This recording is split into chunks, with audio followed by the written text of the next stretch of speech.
Hola, ¿qué tal? Saludo especial a los lectores de quienique.com. Mi nombre es Sebastián Alfonso y en esta ocasión tenemos como invitado al doctor Camilo Trujillo Saavedra, hijo del exministro de Defensa Carlos Holmes Trujillo.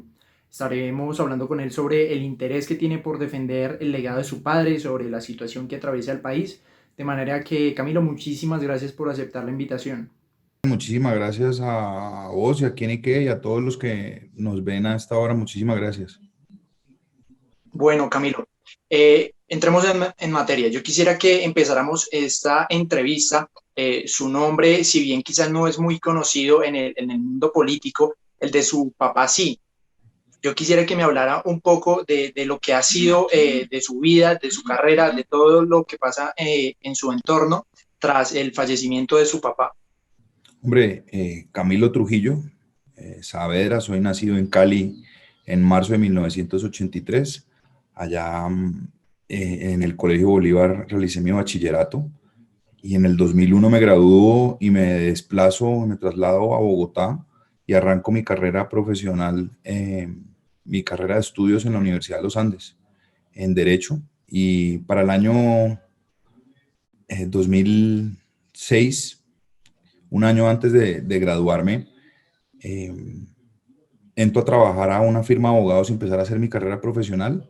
Y en el 2007 tuve la oportunidad de hacer mi maestría o un máster en negocios LLM en la ciudad de Bruselas, en la Universidad Católica de Lovaina, cuando mi papá ejercía como embajador de Colombia ante la Unión Europea. Y a mi regreso me vinculo con el sector privado, en servicios financieros. Trabajé un tiempo en Bancolombia, posteriormente un tiempo en Porvenir, y siempre con el tema de la vocación de servicio pues en las venas y como ejemplo de mi padre. Así es que me vinculo al sector público en la Secretaría de Integración Social del Distrito Capital de Bogotá, cuando la doctora María Consuelo Araujo presidía la posición de secretaria de Integración Social. Ahí surtimos un proceso muy bonito con las diferentes localidades de Bogotá, y ahí arranco, digamos, mi conexión con el sector público y a profundizar esa sensibilidad social que tanto me ha enseñado mi papá y por lo que siempre luchó. Así es, Camilo. Meses después de la muerte de su papá, o diría semanas, sonó su nombre para llegar a ser viceministro de Defensa. ¿Estos rumores fueron ciertos? ¿Hubo algún tipo de acercamiento con el gobierno de Iván Duque? No, eso simplemente quedó en eso, en unas menciones a través de unos diferentes eh, medios de comunicación que, analizando la situación, creo yo, partieron de unas suposiciones que erradas, pero no, nunca fui invitado ni me ofrecieron a mí, Camilo Trujillo, la posición de viceministro. Bueno, Camilo, pero me imagino que, digamos que el ser hijo de un gran hombre de la política que tuvo una carrera, digamos, tan brillante, que pues lamentablemente partió quizá antes de tiempo, lo ha llevado a usted a decir, hombre, yo quiero defender el legado de mi padre, sus ideas. Cuéntenos un poquito de esas aspiraciones que pueda tener para 2022. Pues yo en este momento lo que aspiro es a mantener las ideas de mi papá vigentes. Fíjese usted que en medio de esta coyuntura política, Sebastián, la posición política de mi papá se ha sentido ausente, así me lo han manifestado muchísimos colombianos desde distintos rincones del país. Los valores democráticos, la democracia participativa, el diálogo social como base para entender las necesidades, las dinámicas a partir de dinámicas territoriales, y poder lograr generar esos espacios de consenso a partir del debate respetuoso, incluso con quienes no piensan igual que uno. Creo que es la enseñanza más grande y el legado más grande que deja mi papá, su visión de Estado, su visión y sus valores democráticos y cómo luchó por la permanencia del orden constitucional, con el respeto a las instituciones. Yo creo que lo que estoy, digamos, obligado naturalmente es a defender esas ideas, porque sin duda alguna, pues el referente en mi vida siempre fue y lo seguirá siendo mi papá. Y siento una obligación natural de seguir defendiendo esas ideas. Y si eso me permite o me implica estar en un escenario electoral, ahí vamos a estar. Ahora, esto es un tema de evaluación diaria. Yo simplemente, y no me puedo dejar desconcentrar, es en mantener esas ideas vivas, en opinar, en mantener el nombre de mi papá vivo entre nosotros y máxime, viendo la situación que está pasando, pues que el nombre de él recobra mucha vigencia y debe estar permanente en el quehacer diario de la política como un caballero de la política que fue. Como usted bien lo dice, Colombia pasa, digamos, una situación quizá la más complicada de hace muchísimos años.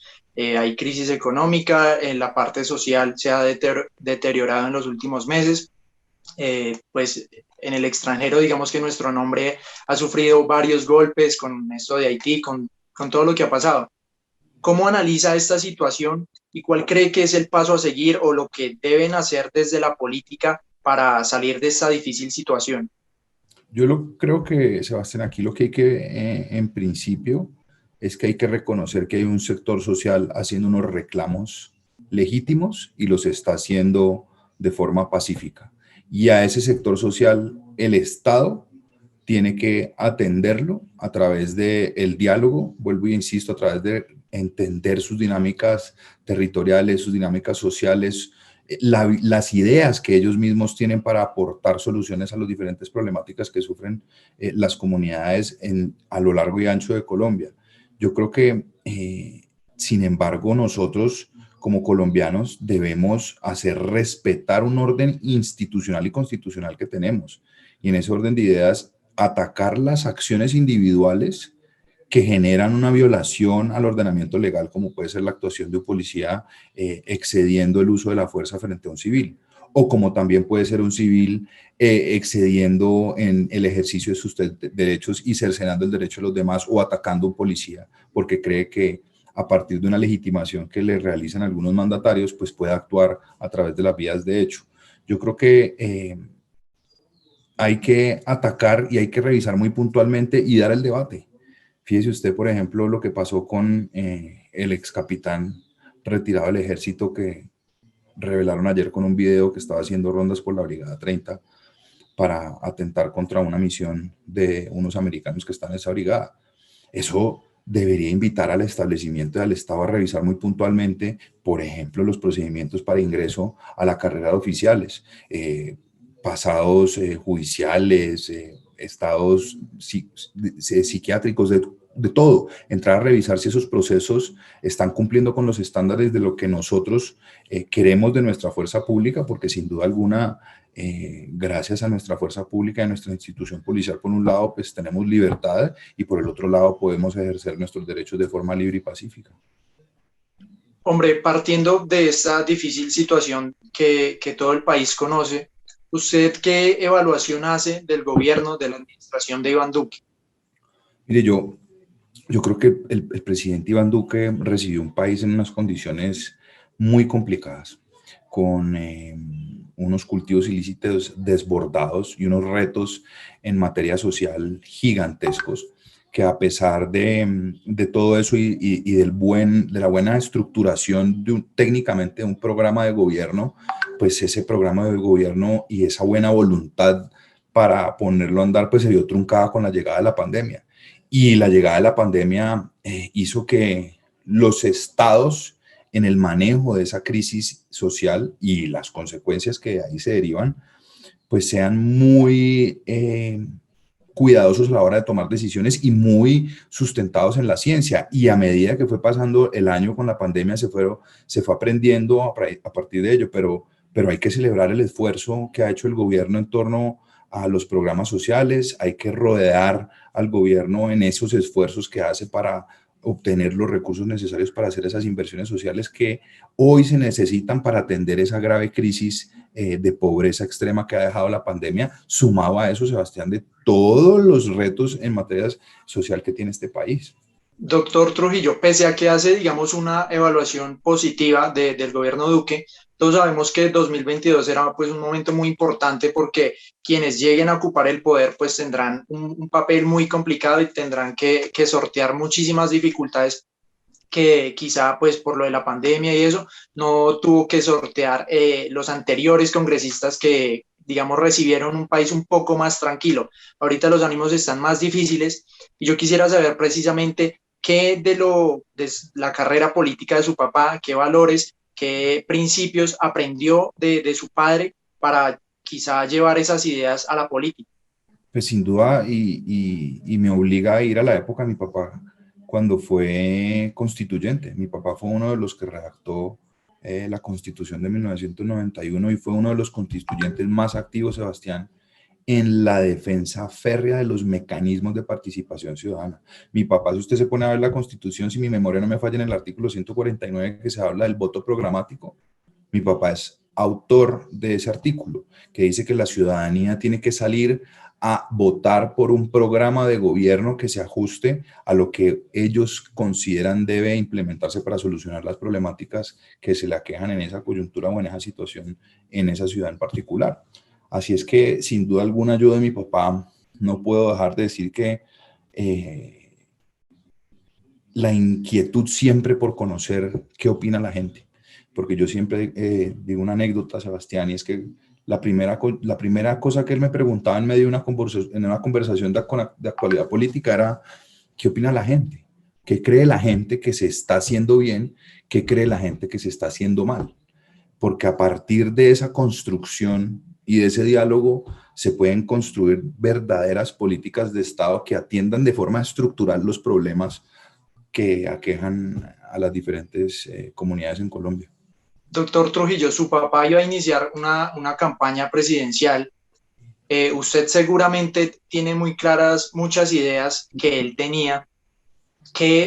Algo puntual que le gustaría decirle a Colombia? Hombre, yo quiero llegar a la política con esta propuesta. ¿Qué le gustaría proponerle al país? Más que proponerle al país, yo creo que es hacer a través de las acciones desde el sector público, recuperar ese sentido de pertenencia a partir de acciones pedagógicas que nos permitan entender que así como nosotros los colombianos tenemos derechos y salimos y exigimos del Estado, también tenemos unos deberes como colombianos. Y dentro de los deberes que nosotros tenemos colombianos es respetar, es querer, es dignificar nuestra condición de colombianos. Y eso pasa por entender los problemas del prójimo, y si uno tiene la esfera para poder colaborar en la solución de esos, pues aportarle a esa solución a partir de una construcción y diálogo sano. Mi papá siempre fue una persona absolutamente abierta al diálogo y a la construcción de condiciones, más que de llegar a proponer. Yo creo que mi papá fue una persona que con su liderazgo construyó alrededor de los diálogos. Mi papá nunca fue a imponer ideas ni a decir que esto se debía hacer así. Todos los programas de gobierno y todas las ideas que mi papá presentó, que pudo defender, eran producto de una construcción colectiva. Y eso es lo que yo creo que hay que defender en este país, recuperar el sentido de pertenencia, el amor, el respeto hacia la institucionalidad colombiana, con sus errores, con el que existen, pero siempre aportando para mejorarlo. Hombre, Camilo, partiendo de esas quizá propuestas o quizá valores que rescata de su padre, yo sí quisiera que nos hablara un poquito de cuál cree que sería la estrategia. Es decir, el camino iría más por el Congreso, quizá llegando a las toldas del Centro Democrático o del Partido Conservador. Esperar a ver, como le digo, Sebastián, yo por ahora estoy concentrado es en trabajar, en construir un equipo que me permita a mí mantener esas ideas de mi papá, mostrar las obras de mi papá y que hoy tienen vigencia a lo largo de los años en sus diferentes cargos y los cargos que ocupó. Así es que esto empieza a decantarse, yo creo que en octubre, noviembre más o menos, fecha para las cuales se tiene que estar empezando a conformar o a tomar determinaciones si se va a participar en marzo para Congreso o si se evalúa otra condición. Es decir, yo por ahora estoy concentrado en el trabajo de las ideas de mi papá, trabajando en eso, y ya llegará el momento, Sebastián, de tomar esa decisión, pero estamos en esa tarea. Como le digo, yo soy un heredero de un compromiso con Colombia y una vocación, y ahí estaré donde pueda ejercer esa vocación. Bueno, doctor Camilo Trujillo, muchas gracias por aceptar la invitación de quienique.com. Con esto que nos comentó, yo creo que su nombre estará sonando en los próximos meses, de manera que estaremos muy pendientes a la decisión que tome para que la comparta aquí en quienique.com. Muchísimas gracias a vos por tu generosidad, por tu tiempo, aquí en Ike por la invitación y a todos quienes nos ven. Mi saludo especial y ojalá podamos compartir más adelante para debatir en respeto sano y construir como colombianos que somos.